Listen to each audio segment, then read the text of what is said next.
gouvernement ne fait rien. Il nous avait promis des choses, il ne fera rien. La colère des agents de la fonction publique à l'appel de 3 syndicats, la CGT, la FSU et Solidaire, ils défilaient aujourd'hui un peu partout en France. À Lyon, la manifestation a réuni entre 1700 et 2500 personnes. Au centre des revendications, les emplois et les salaires. On vient manifester pour le dégel du point d'indice des fonctionnaires, pour l'emploi dans la fonction publique territoriale.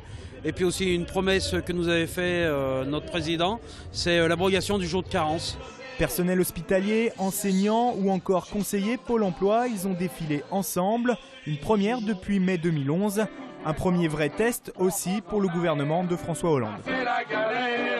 Le gouvernement s'était engagé à prendre des mesures en faveur des services publics et on voit qu'aujourd'hui ce n'est pas du tout le cas. La ministre de la Santé a dit qu'il fallait arrêter avec la logique financière. Elle a dit qu'il n'y aurait plus de suppression de postes dans les hôpitaux publics. Et on constate que dans tous les hôpitaux, ça continue. J'ai voulu être fonctionnaire parce que je sais pourquoi. Je suis au service de la population et on n'a plus les moyens de bien faire notre travail. Les syndicats et la ministre de la fonction publique Marie-Lise Lebranchu doivent se rencontrer le 7 février prochain. Mais la ministre a d'ores et déjà laissé entendre qu'une revalorisation globale des salaires n'était pas d'actualité.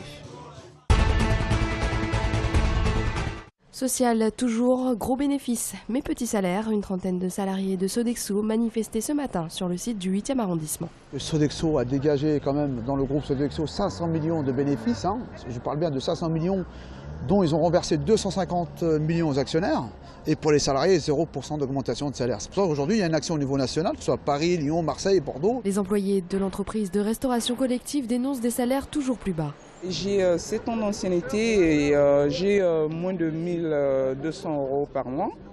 Et je travaille à peu près 10 heures par jour parce que je suis en restauration. Conséquence de ce mouvement, 2500 repas n'ont pas pu être distribués aujourd'hui. À Villeurbanne, la police municipale sera bientôt équipée de flashballs. Ces armes non létales qui tirent des projectiles en caoutchouc seront acquises au cours de cette année. Simplement, ce n'est pas les policiers qui vont être équipés, ce sont 2 véhicules de police.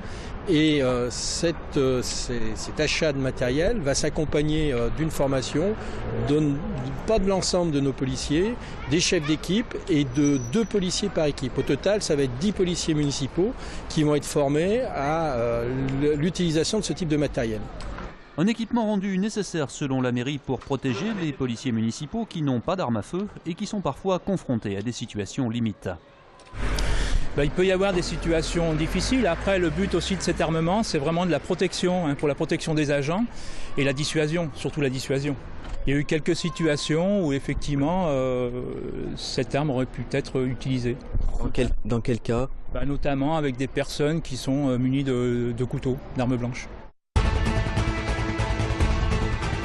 Hop se pose à Saint-Exupéry. Hop, c'est le nom de la nouvelle compagnie créée par Air France pour concurrencer les low cost. À partir du 31 mars, elle proposera, grâce à une flotte de 98 avions, des vols quotidiens, notamment au départ de Lyon, à des tarifs très étudiés. Nous allons, au départ de Lyon, couvrir 32 destinations.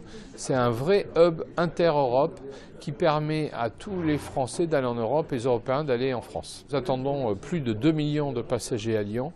C'est une grosse activité pour Hop.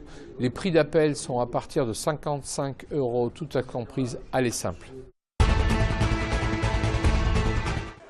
Le CIRA s'est achevé hier soir à Eurexpo avec l'image de Thibaut Ruggeri, le chef qui a permis à la France de remporter le Bocuse d'or devant le Danemark qui décroche l'argent et le Japon qui obtient le bronze. Durant 5 jours, 181 000 visiteurs issus de 138 pays se sont pressés dans les allées de ce salon, soit une augmentation de 12% par rapport à la dernière édition de 2011.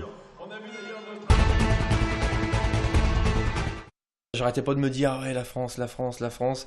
Et en fait, quand M. Paillasson a annoncé la France, comme ça, la France, je me suis demandé si c'était pas un écho de mes pensées. Pour la 7e fois en 9 participations, la France a remporté cette semaine la Coupe du Monde de pâtisserie.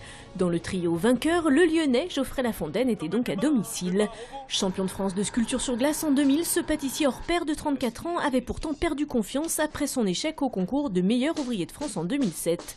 Aujourd'hui, il savoure cette consécration. On est très sollicité, c'est-à-dire qu'au travers de tous ces coups de fil, on comprend qu'on a passé un cap. Peu gourmand de sucré, un comble pour un pâtissier, Geoffrey se passionne surtout pour la glace sous toutes ses formes.